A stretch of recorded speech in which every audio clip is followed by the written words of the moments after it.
Calcutta India سے محمد جمیل صاحب نے یہ مسئلہ پوچھا ہے، اگر کوئی قسم کھا کر اپنا مال بیچے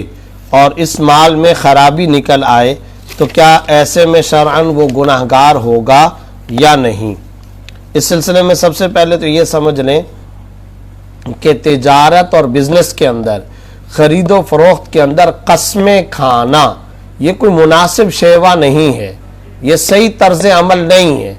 آپ صلی اللہ علیہ وسلم نے سختی کے ساتھ اس سے منع فرمایا ہے، اور ویسے بھی مومن کے شایان شان کیسے ہو سکتا ہے؟ سبزی پر قسم، فروٹ پر قسم، 2 ٹکے کی چیزوں پر قسم، چند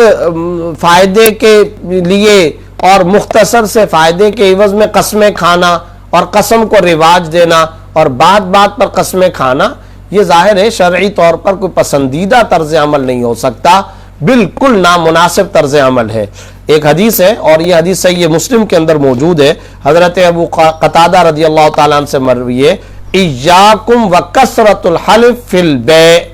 بچو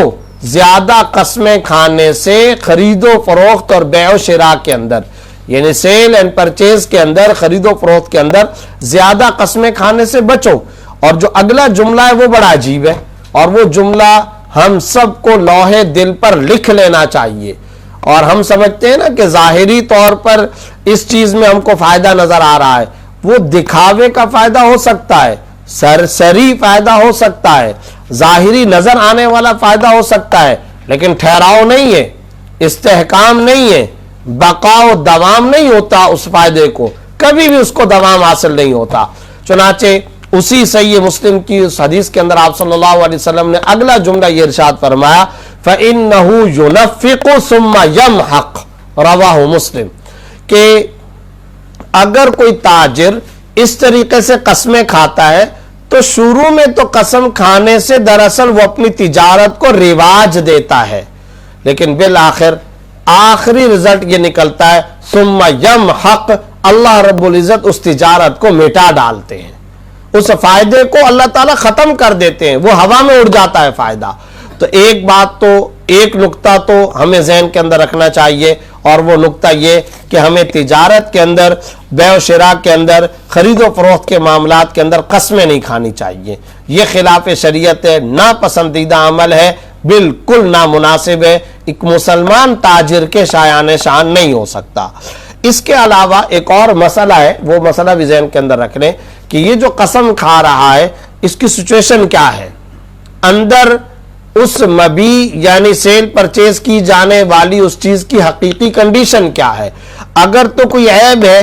اور کوئی خرابی ہے اس مبیع کے اندر، اس خرید و فروخت کی جانے والی چیز کے اندر، بیچی جانے والی اس چیز کے اندر اگر کوئی نقص ہے، خرابی ہے، عیب ہے، اور یہ جانتے بوجھتے ہوئے قسم کھا رہا ہے اور اس عیب کو یہ چھپانا چاہ رہا ہے، تو ظاہر ہے ایسی صورت میں یہ حرام کام کر رہا ہے، یمین غموس اس کو کہتے ہیں، جھوٹی قسم اس کو کہتے ہیں، یہ بائع یعنی سیلر گناہگار ہوگا، ناجائز کام کر رہا ہے، حرام کام کر رہا ہے، اس کے ناجائز اور حرام ہونے میں کوئی شبہ نہیں۔ ایک گناہ جھوٹی قسم کھانے کا، دوسرا گناہ عیب کو چھپانے کا، تیسرا گناہ اگلے کسی بھی انسان کو دھوکہ دینے کا، اور اگر وہ خریدار مسلمان ہے تو مسلمان کو دھوکہ دینے کا۔ تو یاد رکھیں کہ دراصل یہ پورے کا پورا مجموعہ، پورٹل، یہ پوری کی پوری پورٹلی، یہ پوری کی پوری جو تجوری بھری جا رہی ہے، یہ گناہ پر مشتمل ہے، حرام پر مشتمل ہے، ناجائز پر مشتمل ہے۔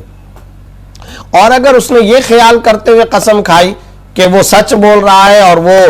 اس طرح کا کوئی ارادہ نہیں رکھتا کہ اس مبیع کے اندر یا اس چیز کے اندر کسی عیب کو وہ چھپا رہا ہے، تو اور غلط فہمی کی بنیاد پر قسم کھا رہا ہے اور بعد میں پتہ چلا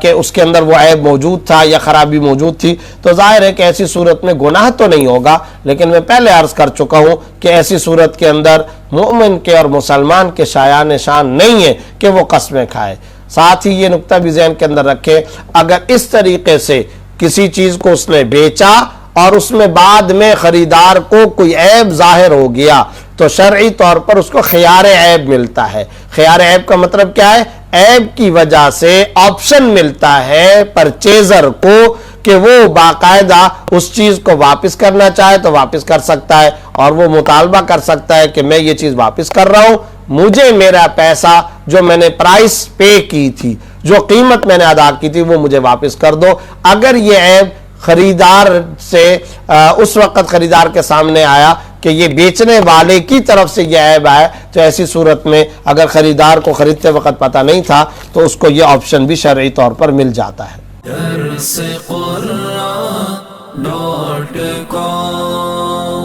www.darsequran.com